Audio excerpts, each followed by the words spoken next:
अस्सलामुअलैकुम, welcome to student tube. आज के लेक्चर में हम चैप्टर 3 चेसिंग ड्रीम्स एक्सरसाइज 3 है, यूनिट 3.1 है। Work in pairs, read the text and underline the bold words given in the following exercise in your textbooks. Discuss and guess their meaning. After you have guessed all the meaning, check out your answers from the glossary given at the end of the book. Write the meaning in the given blanks. अब यहाँ पर ये जो 12 words दिए हुए हैं जो bold में लिखे हुए हैं, shabby, collapse, reluctantly, preoccupied, obligatory, siblings, realise, weathered, impressive, backdrop, hosted and born. ठीक है, ये वर्ड्स जो हैं इनकी जो आपने मीनिंग है गैस करनी है. इसके बाद आपकी बुक के पीछे जो है इनकी मीनिंग्स लिखी हुई हैं. आप चाहें तो वहाँ से भी लिख सकते हैं या फिर आप किसी भी डिक्शनरी या इंटरनेट से भी फाइंड कर सकते हैं. ठीक है, तो इसकी मीनिंग्स क्या हैं तो देख लेते हैं. मैंने यहाँ पर इनकी मीनिंग्स लिखी हैं. सो नंबर 1 वर्ड है शेबी. शेबी का मतलब होता है in poor condition, through much use और बैडली केयर फॉर. अब कोई ऐसी चीज़ जो कि जिसकी कंडीशन ख़राब हो चुकी हो ज़्यादा इस्तेमाल से या फिर उसका ख्याल नहीं रखा गया हो तो. ठीक है. सेकेंड वर्ड है कोलैप्स्ड. टू सिट और lie down and relax specially after working hard. अब कोलैप्स का मतलब होता है गिर जाना, मतलब लेट जाना या फिर बैठ जाना रिलैक्स होने के लिए. आफ्टर वर्किंग हार्ड यानी कि बहुत ज़्यादा मेहनत करने के बाद जब इंसान बैठता है या फिर थक कर ऐसे लेटता है उसे कहते हैं कोलैप्स्ड.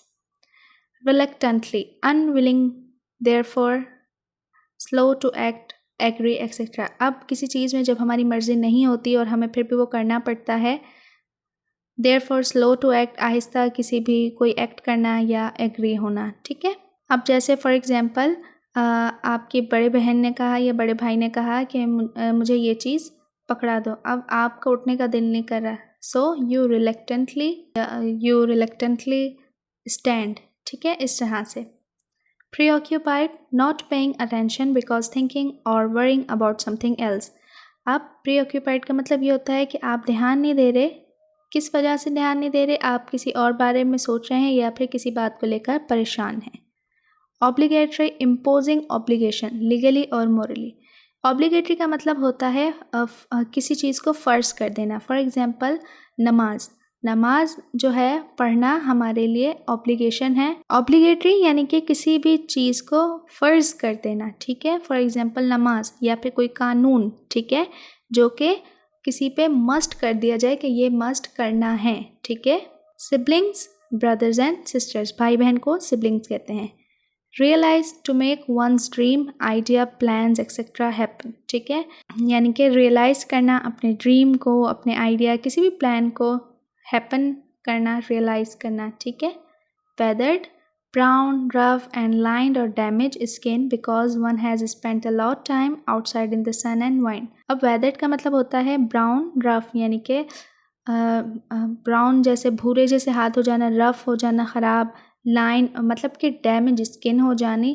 क्यों damage skin होनी? because of weather यानी कि जो बाहर रहकर यानी कि सन के एक्सपोजर में या हवा में मौसम की वजह से जो आपकी स्किन जो है ख़राब होती है वो कहलाती है weathered. ठीक है. इम्प्रेसिव, वर्थ एडमायरिंग मतलब कि बहुत खूबसूरत. इम्प्रेसिव. बैकड्रॉप यानी कि बैकग्राउंड. ठीक है. होस्टेड, ऑर्गेनाइज एन इवेंट यानी कि किसी भी इवेंट को ऑर्गेनाइज करना होस्टेड कहलाता है. बॉर्न, पुट अप विद यानी कि किसी भी चीज़ से उठना. ठीक है, खड़े होना, बीमारी से खड़े होना, बहुत सारी परेशानियों से उठना. ठीक है, बॉर्न. तो ये थी मीनिंग्स. अब चलते हैं अगली एक्सरसाइज की तरफ यानी कि exercise 4. Fill in the blanks of the following exercise with the word given in the bold in exercise 3. You can use each word only once. Compare your answer with your partner after you have completed. The first blank has been filled as an example. तो यहाँ पर जो ऊपर bold में words दिए हुए हैं उनको आपने यहाँ पर यूज़ करना है. The old woman reluctantly got up from her bed. Unwillingly यानी कि वो उठना नहीं चाहती थी फिर भी वो उठी, आहिस्ता से मूव कर रही है. She had dash many difficulties but now her dash hands. अब यहाँ पर आएगा she had borne many difficulty but now her weathered hand could not lift heavy things.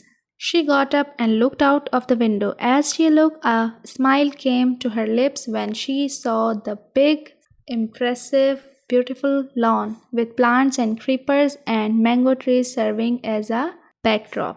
अब इसका मतलब कि एक ओल्ड वुमन होती है, बूढ़ी औरत होती है, रिलक्टेंटली आहिस्ता से उठना नहीं चाहती बट अपने बेड से उठती है, जो बहुत सारी डिफ़िकल्टीज से उठने के बाद बॉर्न मैनी डिफ़िकल्टीज़ मतलब कि बहुत मुश्किल से जब वो उठती है, बॉर्न इसलिए हमने यूज़ किया, बट अब नाउ हर वेदर्ड हैंड्स यानी कि स्किन जो है उसकी ख़राब हुई हुई थी, मतलब उसके हाथों का बताया कि उसके हाथ कैसे हैं, could not lift heavy things मतलब कि अब उसके हाथ जो हैं किसी भारी चीज़ को उठा नहीं सकते। She got up and look out the window, window से बाहर देखती है, जैसे ही विंडो से बाहर देखती है उसके चेहरे पे स्माइल आती है। क्यों स्माइल आती है? क्योंकि वो एक बिग इम्प्रेसिव यानी कि ऐसी चीज़ जिसकी तारीफ़ की जाए, इम्प्रेसिव ब्यूटीफुल लॉन देखती है जिसमें प्लांट्स होते हैं और मैंगो ट्रीज़ जो होते हैं वो बैकड्रॉप यानी कि उस लॉन का बैकग्राउंड दे रहे होते हैं। अब है आगे, she dash on her bed once again and become dash with her thoughts. She collapsed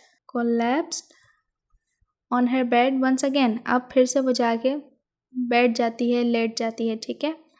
and become dash with her thoughts and become preoccupied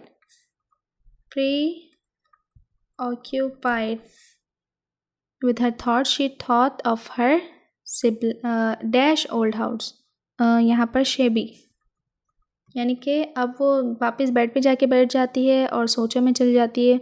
सोच में क्या सोच रही होती है कि अपने पुराने शेबी हाउस यानी कि जो खस्ता घर था अपना, उसके बारे में सोचती है, साथ ही हर 5 siblings and how they always used to offer their obligatory prayers. अब वो इन तमाम चीज़ों के बारे में सोचती है कि वो किस तरह से 5 वक्त की जो नमाज है वो अदा करती थी।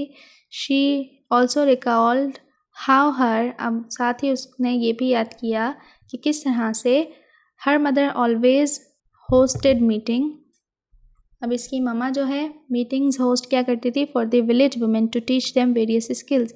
इसकी ममा छोटे मोटे इवेंट्स जो है वो होस्ट क्या करती थी, ऑर्गेनाइज किया करती थी विलेज के वुमेंस के लिए। She thought about how she always dream of owning a big house with a big garden. अब वो ये भी सोचने लगे किस तरह से उसका ख्वाब था कि उसके पास एक बड़ा सा हाउस हो, घर हो, बड़ा सा गार्डन हो जिसमें Thinking of those times and the life she had now, she thanked God for making it possible for her to realize her dreams. अब इन चीज़ों के बारे में सोचकर वो अल्लाह ताला का शुक्र अदा करती है कि उसने इन तमाम ख्वाबों को पूरा किया और वो इस चीज़ को रियलाइज़ कर रही होती है, ठीक है। एक्सरसाइज 5 है, write short answers to the following question in your notebook. सब क्वेश्चन आंसर्स देखते हैं। क्वेश्चन 1 है, what was Jamil's father doing when he came home. Jamil के जो बाबा थे वो क्या कर रहे थे जब जमील घर आया। Jamil's father was taking a cup of tea when he came home. Where did the family have dinner. जो फैमिली थी उसने खाना खाया, डिनर कहाँ किया। The family had dinner in the courtyard of the house under the cool moonlight. अब courtyard यानी कि जो सहन था वहाँ पर इन्होंने डिनर किया जहाँ पर कूल मूनलाइट थी यानी कि चांद की रोशनी थी आसमान पर। वेयर डिड जमील एंड सारा गो टू स्टडी। जमील और सारा स्टडी के लिए कहाँ गए। Jamil and Sara went to the city for the studies, ऐसे भी कर सकते हैं वेयर आंट सदूरी लिव्स, या फिर Jamil and Sara went to the city where aunt Saduri lives for their study, ठीक है। Where did they build the hospital. अब इन्होंने हॉस्पिटल कहाँ बनाया था। They build the hospital in their own village. इन्होंने अपने गाँव में ही विलेज में ही हॉस्पिटल बनाया था। How many children did Sara have. Sara had 2 children यानी कि सारा के 2 बच्चे थे। Which vehicle did they travel in. किस व्हीकल में वो सफ़र कर रहे थे, ट्रैवल कर रहे थे। सो दे ट्रैवल इन अ जीप, ठीक है। तो ये थी आज की एक्सरसाइज। आई होप कि आपको ये तीनों एक्सरसाइज अच्छे समझ आ गई हो।